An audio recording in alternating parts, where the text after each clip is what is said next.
Mandor Killer Son, this is the part two of the predictions UW high stakes event predictions.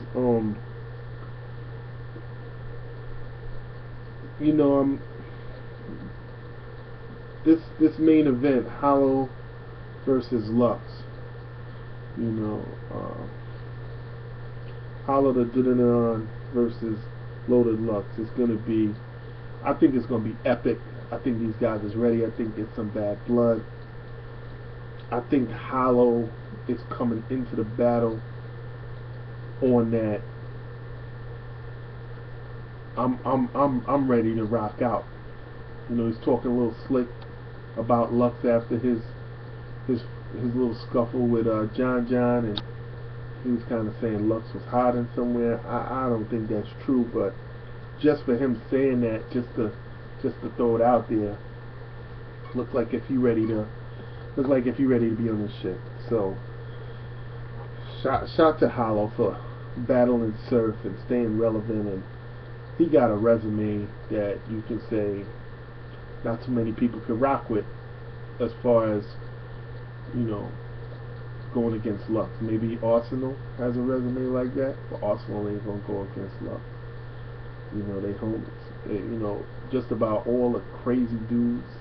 You might have three crazy dudes that you say who go against Lux. They all his boys. Lux, Surf is his boy. Arsenal is this Lions Den. I'm not even gonna say Goods is crazy, but I think Goods could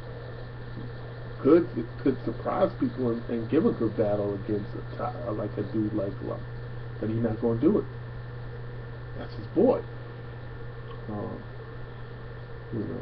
Anyway, I don't even think Rex would battle Lux hard for real. He say he'd do it for the money and all. Murder Mook is not gonna rematch Lux. Not now. Lux will kill him. When they had that battle, they were both like just spitting bars. Lux has progressed so far. Mook ain't messing with Lux right now. No. Okay, what Mook said. He is not ready for Lux. Anyway, I think if Hollow does a little freestyle, has his personals, going there with a lot of confidence, he got to spit that heat. It's a neutral ground. You don't have to worry about Harlem. You know, it being in New York. It's New Jersey. It's a neutral ground. You should be able to fare decent against my boy. You should be able to do what he do. Lux, on the other hand, I'm gonna do a blog about this, where battle rap is and where battle rap is headed. And we as a battle rap culture, we really need to be careful about where battle rap could be heading, especially 2014. I'm very concerned about this. I really think this is the year that major sponsors could be contributing, people could be influencing battle rap in a certain way just to get it bigger. And once we get that first commercial deal or something else, these guys could be really getting paid, rolling up in a Bentley, you know what I'm saying? Have that summer house somewhere, and then we could really lose the intimacy that we have right now. I mean, right now you could talk to any battle rapper, they come walking up, they're mad cool, everybody's approachable, everybody's reachable, and this thing could fly off the handle in 2014 with this live stream and pay-per-view. It could go crazy. Let me know what you think about that. I'll be interested, because that blog is coming out. I'm about to drop a jewel on y'all with that. I got a lot on that. I think Lux got to be real careful, and the reason I say that is because he got a lot against him. You know, this URL, he didn't battle on URL. People was hoping that he would have been on one of the cards, maybe the Soul Survivor, something. It didn't happen. He was demanding a certain amount of money, 40 stacks. I'm not saying that he's not worth the 40 stacks. When you throw that number out there, you better have a 40 stack performance. And that's what people are coming in to see. They paid a lot of money to come to the UW event, and I want to see a 40 stack performance. So now you're battling against a 40 stack demand. You're getting paid some of it on the live stream performance or whatever, but now you gotta, when Mook threw out how much he was getting, I think people said, okay, give us a 20 grand performance. And you could see in the building, and when they watched it online, he got a lot of negativity. He got a lot of negativity. Now, I believe if dudes didn't know how much he got, it wouldn't have been as bad, because his performance wasn't that bad. It was really Iron Solomon that didn't perform. So, but he got heat. He got heat. So now Lux is going up against this in URL, the 40 stack performance. And now it's live stream. This thing may not drop right away. They're saying it might not drop, period. Because they want to make sure people pay for it or come and see it. They may drop it next year. Smack hold on to battles for 4 months that ain't even half as good. Smack will hold on to a battle for 5. He holding on to Sideboy and Big Cannon. He holding on to Sideboy and Big Cannon. Soul Survivor, November 2013. Soul Survivor, I was there. It was a hot battle. It was funny as hell. Sideboy was funny. Big Cannon had them bars. Smack loving up the battle. So, alright. Lux not only has to, he's like battling two people. He has to beat Hollow clearly. A debatable with Hollow is a loss for Lux. Lux cannot have debatables. He has to win outright. He's that good. He's held to that standard.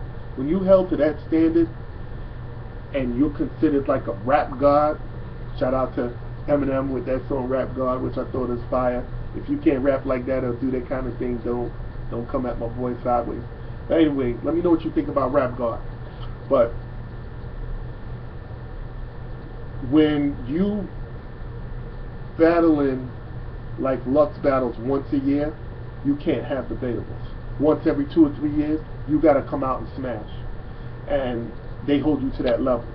So now, Hollow, he has to beat Hollow clearly, and he has to outdo his Summer Madness performance. He has to outdo his Summer Madness performance because people want improvement from Lux each and every time. They want to see that growth.